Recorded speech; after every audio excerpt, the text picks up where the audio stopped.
deny that I'm not satisfied because I have two roles, no? Increasing the tax for purpose of universal healthcare, but also to use the rates as a deterrent to the consumption of a product that is not healthy. So kung doon mo titingnan, I would think all the health advocates would say, sana mas mataas pa, di ba? As a revenue measure, I had also hoped na mas mataas kasi kung makikita niyo yung figures ko sa Senate originally, nasa 46 billion na collection ko sa alcohol lang. But that is the way, that is how democracy works, that is how we work as a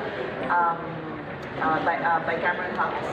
So the figures we have are what they are. They will go a long way because nakadagdag tayo. Ma'am, is 24.9 billion enough?